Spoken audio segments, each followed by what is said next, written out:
O programa que se segue pode conter linguagem ou cenas suscetíveis de ferir a sensibilidade dos espectadores.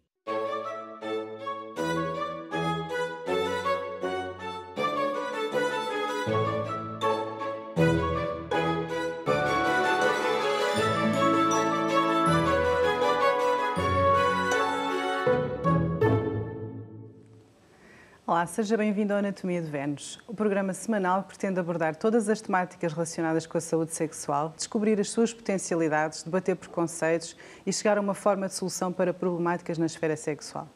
Para desvendar o tema de hoje, preparamos para si estas imagens. O meu corpo está transformado, mas o desejo não morreu. Quero vivê-lo. Entre a vontade do meu corpo e a da vida que nasce de mim. Tenho de o concretizar. Não quero saber das convenções da gravidez nem da maternidade. Porque sou mãe, mas jamais deixarei de ser mulher. Pelas imagens que acabámos de passar, dá para entender que o tema de hoje é a gravidez e o pós-parto, portanto, a sexualidade dentro destes períodos. Temos connosco em estúdio o Dr. Fernando Mesquita, psicólogo, sexólogo e psicoterapeuta, a doutora Sílvia Roque, ginecologista e obstetra. Sejam muito bem-vindos, muito obrigada por terem aceito o convite. Vamos então falar sobre sexualidade nestes dois períodos. Doutora Sílvia, dada a sua vasta experiência nesta área da ginecologia e obstetrícia, como é que este período da gravidez? Passa-se aqui muita dificuldade? Vive-se bem em termos do feedback que lhe dão em consulta das grávidas? É um período conturbado para elas? É um período diferente porque cada vez mais as mulheres têm exigências a nível laboral, cada vez engravidam mais tarde e tudo isso vai implicar na sua sexualidade. São gravidezes muito desejadas, gravidezes muito planeadas. E depois, o que é que vai acontecer? Nós podemos dividir normalmente a gravidez em 3 trimestres e durante os trimestres há alterações sexuais e da sua sexualidade que se tem uma vivência diferente. Começando pelo primeiro trimestre de gravidez, em que as alterações hormonais alteram o comportamento, há alterações que nós chamamos de alterações humorais, passa da irritabilidade até com o próprio parceiro, impaciência. Também as estas alterações hormonais dão vómitos, dão má disposição, sem paciência, sem vontade de fazer nada e muitas das vezes essas alterações hormonais dão uma diminuição da sexualidade, porque se a pessoa está mal disposta, se a pessoa tem irritação, não vai correr bem. Depois também temos as alterações com medo da perda de um bebê, por exemplo, é o período, o primeiro trimestre até às 12 semanas, há sempre o medo de haver um aborto, uma ameaça de aborto, e depois também tem tudo a ver com a vivência que o casal já viveu antes. Se há casais que já tiveram um aborto anterior, se há casais que já tiveram um desfecho menos bom da gravidez, têm sempre muito medo da sua sexualidade no primeiro trimestre. Portanto, para além desta componente hormonal, há uma componente forte psicológica. Portanto, também estas alterações, como está a referenciar, o medo de perder o bebê.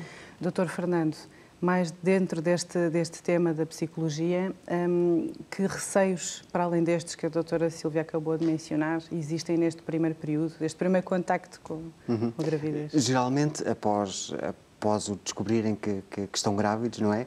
O casal começa finalmente a ter que reestruturar enquanto família novamente.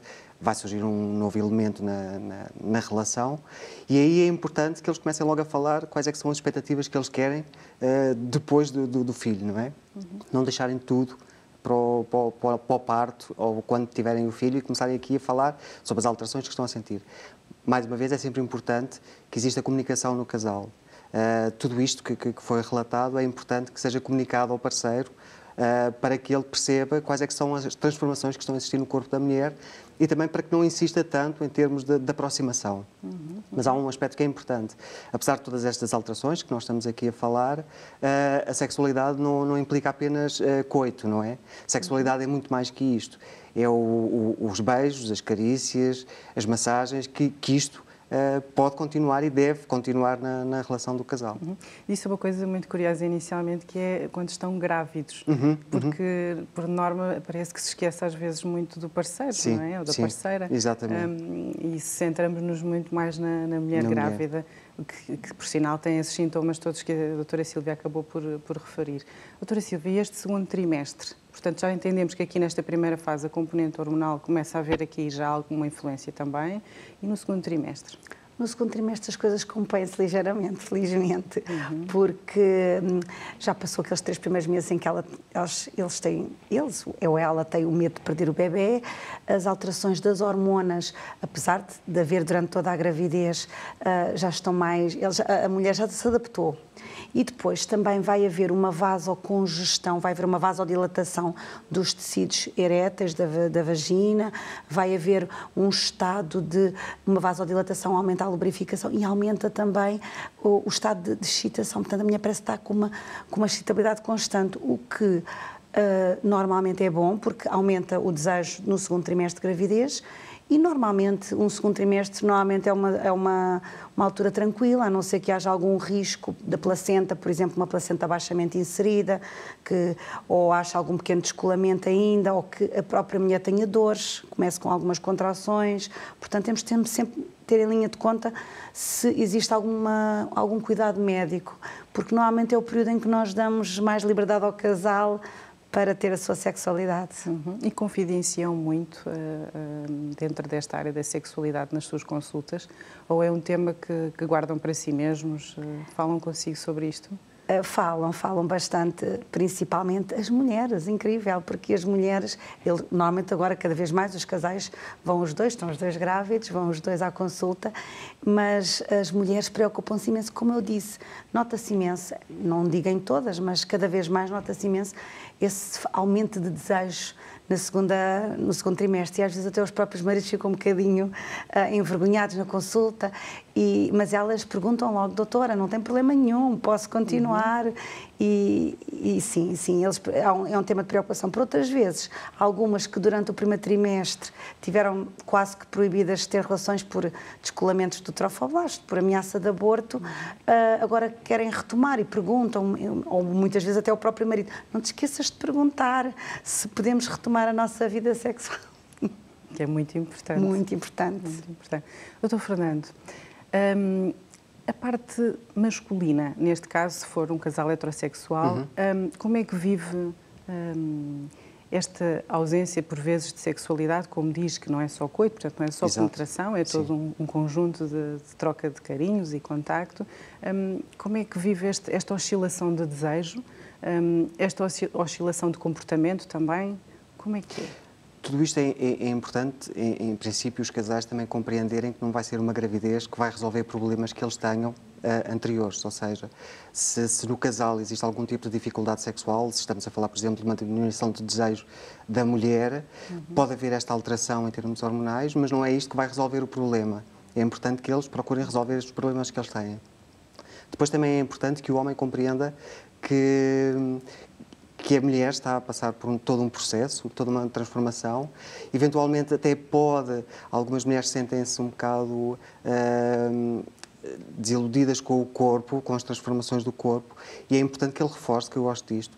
Mas também é importante que ele seja sincero, ou seja, nem todos os homens, nem todas as mulheres são um padrão e que têm que corresponder a este padrão no segundo trimestre existe um aumento de desejo.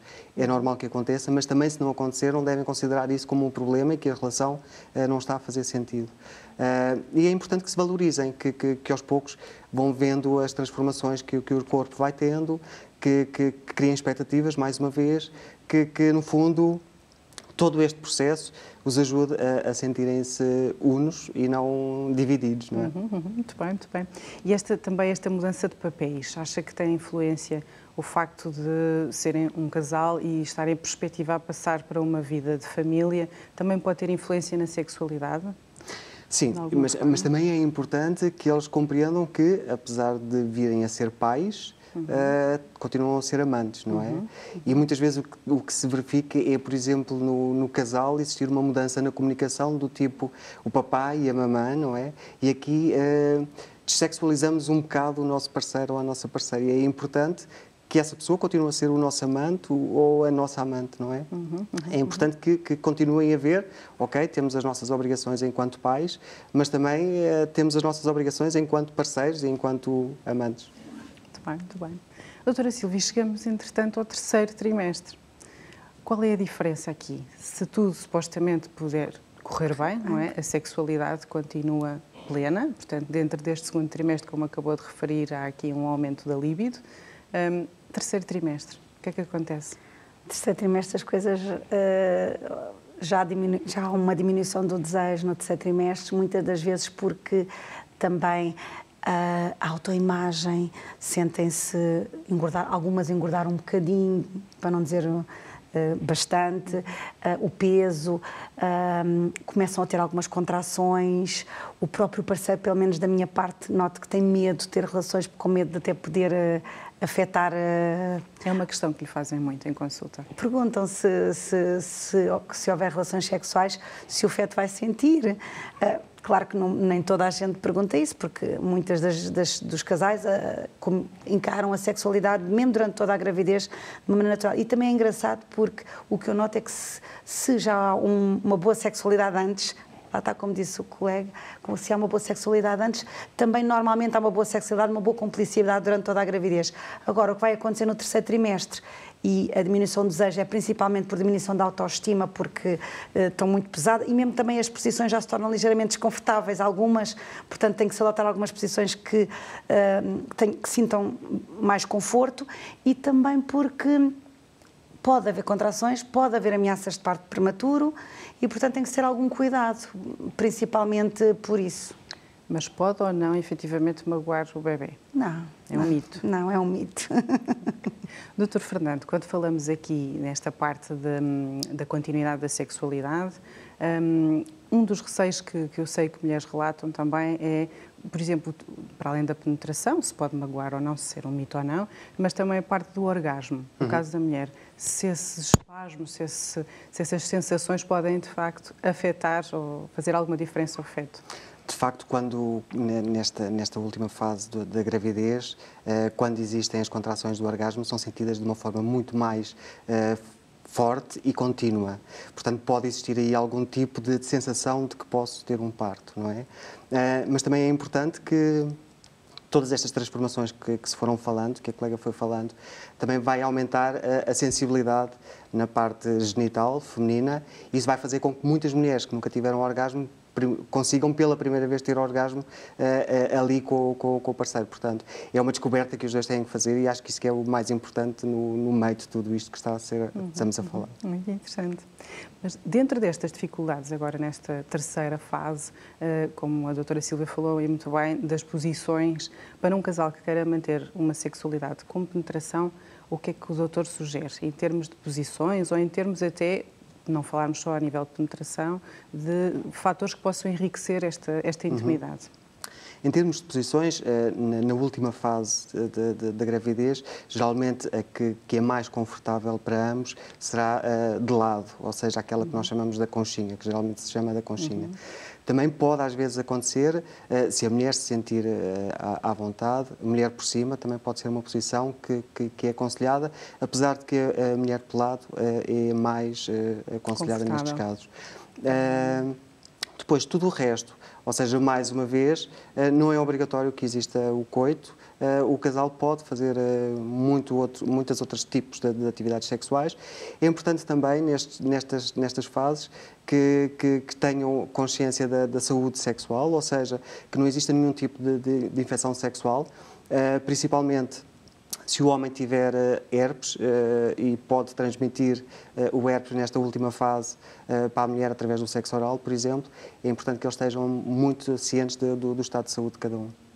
E que mais outras situações que se deve ter em atenção? Agora falou de um ponto fundamental. Pois sim, infecções, temos que ter sempre atenção às infecções, porque há infecções e infecções.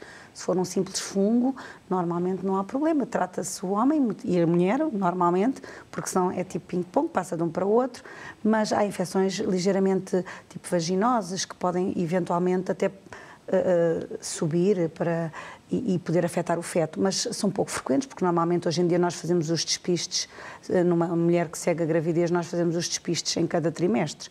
Portanto, sim, e também o herpes, claro, o herpes é muito importante, principalmente porque na altura do parto a mulher não deveria estar infectada, porque senão tem mesmo que se fazer uma cesariana, não pode ter um parto por via vaginal se tiver um herpes vaginal.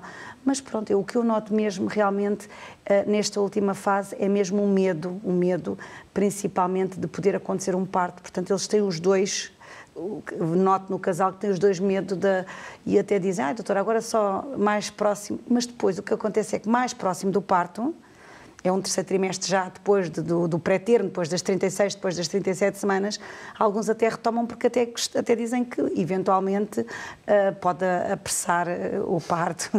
As contrações uterinas. As contrações, mas se for tudo feito de uma maneira metódica e se não for assim feito de maneira... E esta ansiedade que fala sobre este terceiro trimestre, peço desculpa, é uma ansiedade que pode prejudicar. Quando fala de ansiedade, falamos da ansiedade pelo nascimento, pode prejudicar a sexualidade, sendo que os utentes falam sobre isto ou não? Sim, claro, porque quando há ansiedade há sempre uma diminuição de desejo. A mulher está ansiosa, tem medo de um parto prematuro, assim, quando tem relações sexuais coitais, muitas das vezes tem contrações com mais exuberância, umas contrações mais fortes e muitas das vezes isso lhe causa-lhe medo. E então o que é que acontece? Acontece que tem uma vez e depois às vezes param durante uns tempos porque têm medo de um parto prematuro. A ansiedade também em relação ao nascimento, a ansiedade em relação a muita coisa. E essa própria ansiedade provoca uma contratura na mulher que também vai aumentar os espasmos e muitas vezes também provoca contrações. Portanto, a própria ansiedade na mulher provoca contrações. Portanto, tudo isto é uma bola de neve, portanto, tem que se ter em atenção qual a melhor maneira de abordar este tema, porque não acho que seja deixar de fazer completamente, mas acho que sim, que se deve moderar em alguns pontos as relações a partir de certa altura. E quando chegamos ao momento D, não é? Portanto, que acontece o momento do parto, o homem ou a mulher que acompanha, neste caso a mulher grávida, faz diferença neste acompanhamento, do estar presente? São perguntas que lhe fazem do devo ou não devo assistir? Acha que isso pode influenciar algo na minha relação? Não interessa, acabam por assistir porque o que é mais importante é de facto estar ao pé da pessoa que mais gostam. O que é que costuma acontecer assim na maior parte das vezes? Na maior parte das vezes eles assistem, gostam de assistir, nós pomos lá atrás para também não estarem a ver o parto em si, porque há partos e partos, não é? Há partos ligeiramente mais complicados, porque se são partos mais complicados também não é bom para eles às vezes estarem a assistir. Na cesariana, por exemplo? A cesariana, hoje em dia, alguns hospitais, nem todos, pode-se assistir à cesariana e nós baixamos até o pano, vimos o pai vê o bebê nascer, fica sentado e, claro, temos de ter alguma atenção.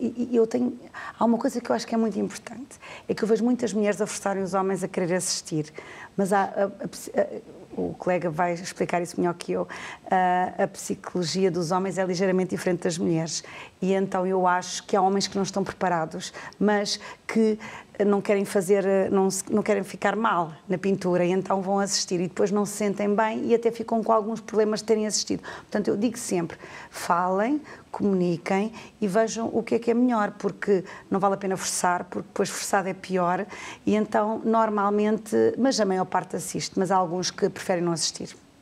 Doutor Fernando, visto numa dupla perspectiva, ou seja, vermos a perspectiva da mulher que vai ter o bebê e o pós, portanto, a sexualidade que advém daí, o seu corpo e a forma como se sentiu de estar alguém a assistir, não é? E a pessoa que está a assistir. Portanto, conseguimos distinguir aqui estas duas perspectivas? São diferentes, são parecidas, em termos de consequência também? Claro que cada pessoa tem a sua história de vida, não é? E vai interpretar os acontecimentos de uma forma diferente. É importante que o casal seja uma vivência em conjunto, mas cada um tem a sua personalidade. E tal como foi dito, há homens que realmente o verem o parto pode até fortalecer a relação com a pessoa. mas outros que o melhor mesmo é fazerem à moda antiga, caírem para os copos com os amigos até receberem a notícia que está tudo bem, não é? Portanto, acho que é importante, mais uma vez, o casal falar, e não deve ser isso que deve ser uma causa para desentendimentos futuros, no sentido de mais tarde se vir a tirar à cara que o pai não esteve presente no parto e que só a mãe é que soube as dores que teve, que não foi partilhado. Acho que isso é importante ser comunicado e respeitar-se a individualidade de cada um. Outro aspecto importante, nós estamos sempre a falar também, normalmente, de casais heterossexuais.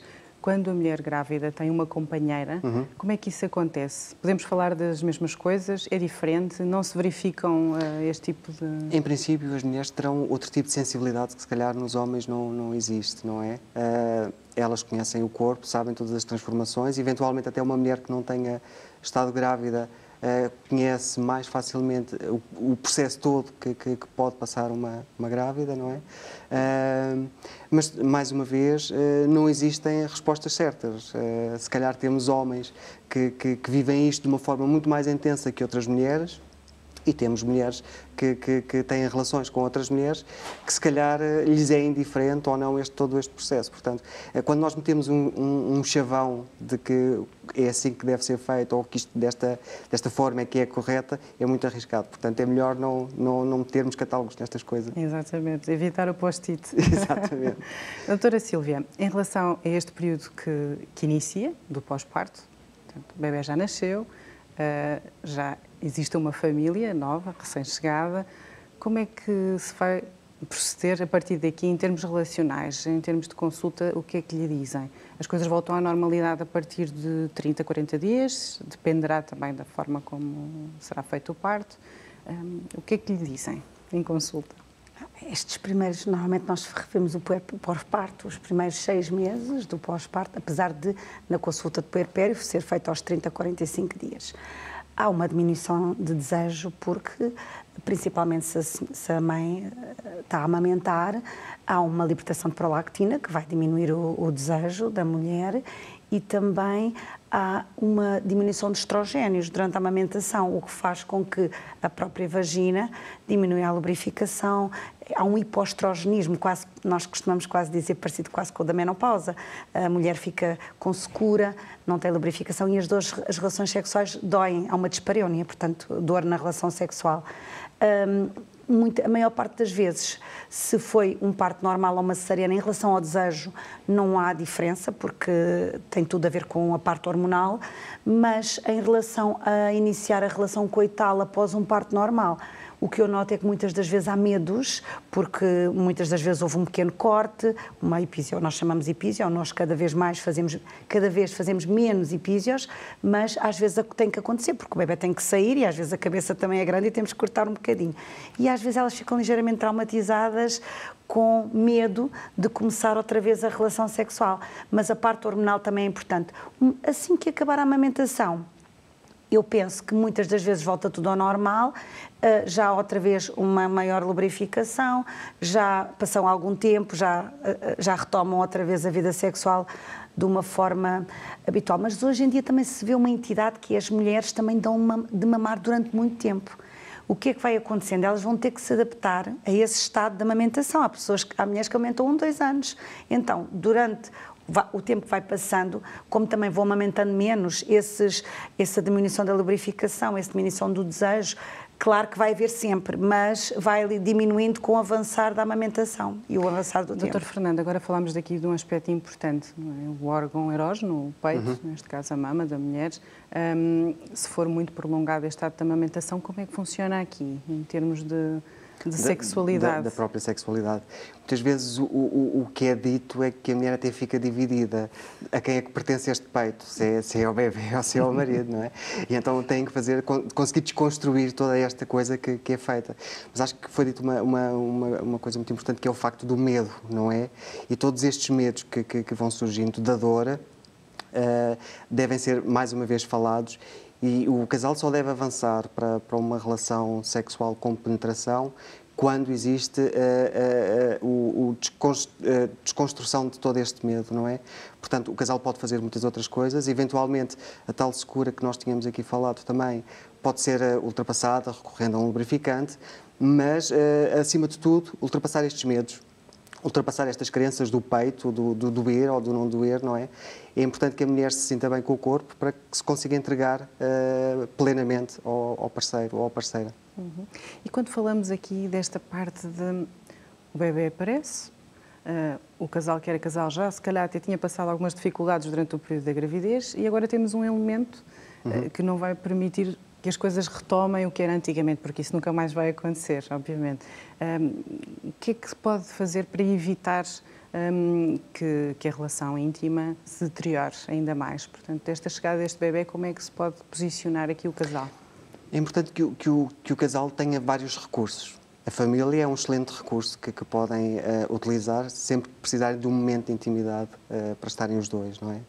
É importante que a criança também não sirva como estratégia para o próprio casal se afastar, porque muitos casais utilizam o facto de terem a criança para não estarem juntos intimamente. Muitas vezes o que acontece é, eventualmente, o homem sentir que está a ser excluído da relação e que pode causar algum tipo de desentendimentos na própria relação. Por outro lado, a parceira sentir que ele não compreende a posição e o desgaste todo físico que está ali a acontecer. Portanto, toda esta comunicação tem que ser muito bem trabalhada. Eventualmente, se o casal sentir necessidade, procurar um terapeuta conjugal que os ajude neste sentido. Mas, sempre que possível, e é isso que é expectável, é que o casal consiga falar e resolver os problemas por si. O recurso a outro tipo de estratégias será em último caso, não é? Muito obrigada. Foi um contributo muito bom neste tema. Muito obrigada por terem estado presentes, terem aceito este convite. Quanto a nós, vemo-nos para a semana com mais uma Anatomia de Vênus. Deixo-vos com a ilustração do tema de hoje por Bruno Silvestre.